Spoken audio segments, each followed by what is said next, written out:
ก็โฟมิกก็เป็นเหมือนว่า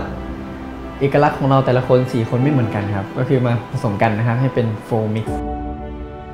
คอนเซปต์ก็คือเหมือนแค่คน4คนมาอยู่ด้วยกันก็เลยกลายเป็นโฟมิกอะไรครับแล้วก็อยากให้ทุกคนอ่ะไม่ต้องแบ่งว่าคนนี้เป็นเมนเต้นเมนร้องเมนแรปอะไรเงี้ยจริงๆคือ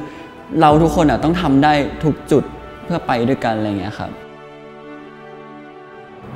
ก็คือโฟมิกก็คือเป็น4คนรวมกันครับเป็นแบบว่ามิกซ์กันที่แบบเป็น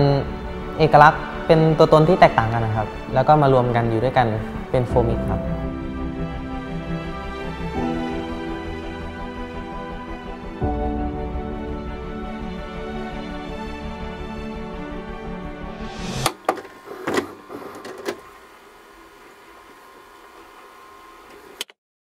เดี๋ยวคงจะได้รู้กันนะโน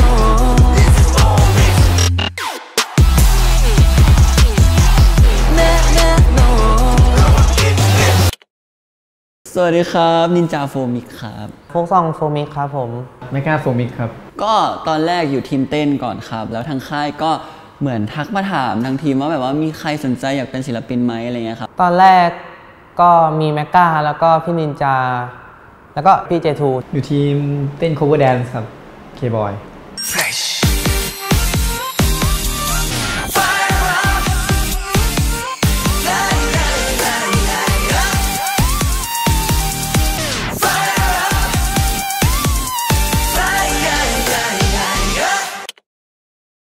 มันเริ่มจากที่ว่าตอนที่ค่ายเปิดใหม่ๆครับ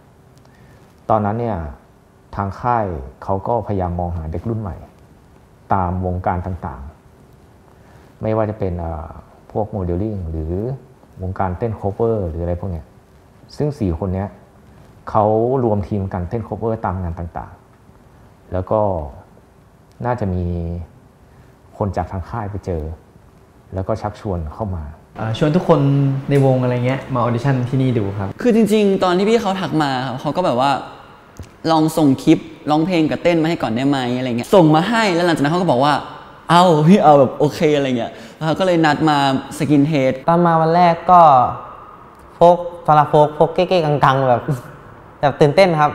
ครั้งแรกเลยที่แรกที่โฟกมาออเลยครับพอลองตัวจริงให้ฟังปุ๊บก็ลองทีละคนแล้วก็ตอนเต้นก็มาเต้นรวมกันทั้ง4คนเลย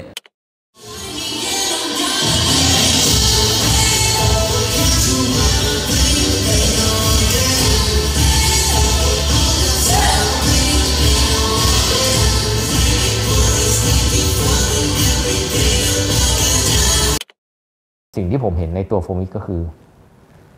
โฟมิกมีศักยภาพมีความเป็นทีมเวิร์กและที่สำคัญคือ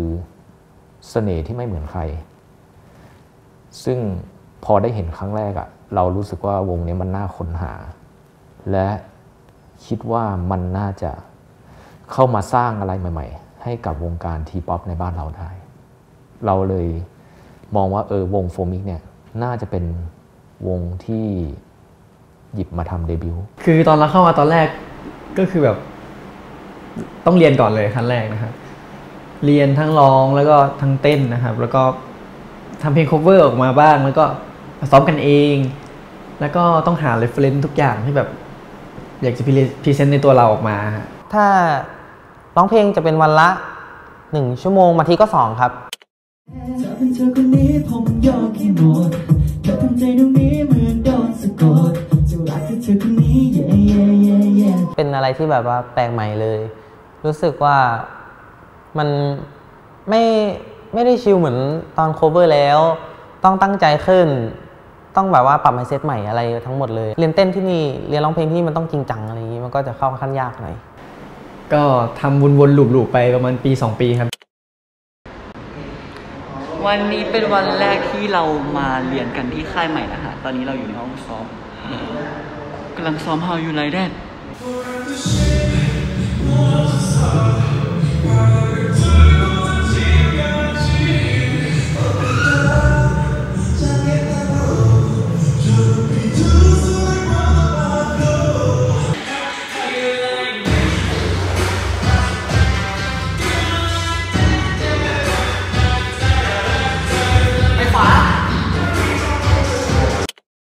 4 คนนี้เขาเข้ามาเป็นเหมือนเป็นเทรนนีแหละถ้าพูดง่ายๆก็เป็นเด็กฝึกอยู่ในค่ายมาประมาณเกือบ2 ปีแล้วมั้งก็อยู่กันซ้อมกันอะไรเงี้ยแต่ยังไม่มีโอกาสได้เดบิวต์สักทีเซ็นสัญญาครั้งแรกประมาณธันวา2019ประมาณนั้นครับแล้วก็สุดท้ายก็เริ่มมาเรียนตอนประมาณมกราแล้วก็พี่เขาก็คุยเรื่องเพลงแล้วก็บอกว่าสโคปแรกโฟมิกน่าจะได้ออกประมาณช่วงเมษาพฤษภาปี2020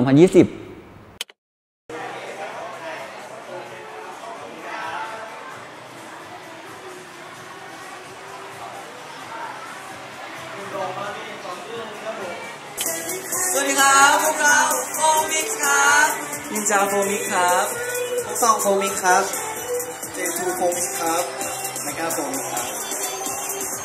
ก็พวกเรานะครับเป็นวงโฟมิกนะครับจากค่าย KS Gang นะครับในเครือข้าวสารเอนเตอร์เทนเมนต์ครับเดี๋ยวต้นเดือนนี้นะครับเราจะปล่อยซิงเกิลแรก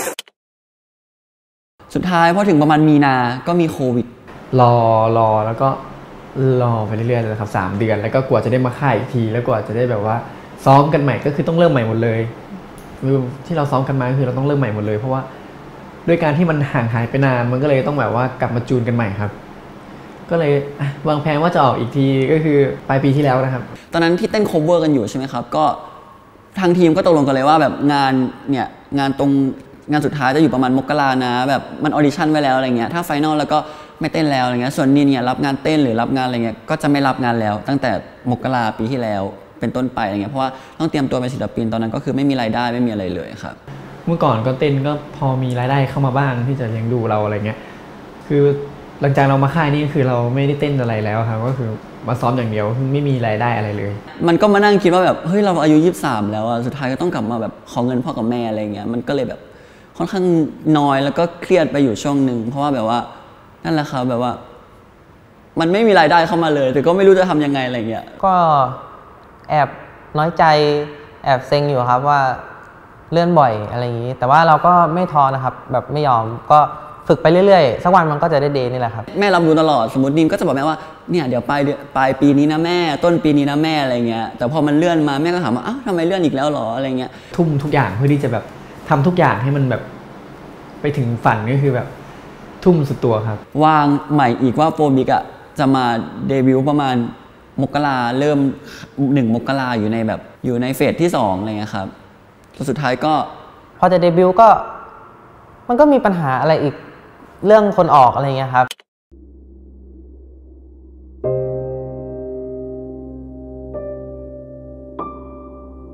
เราจะเรี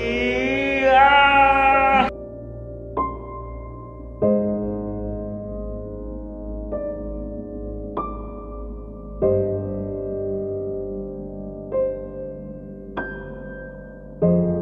สมาชิกออกนะครับก็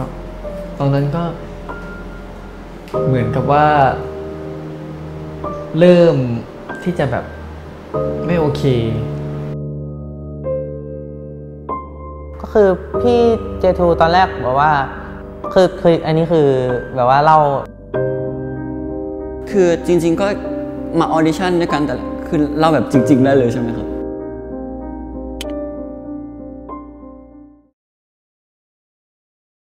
ถ้าเกิดว่าผมยังอยู่อาจจะทำให้ทุกคนแบบว่า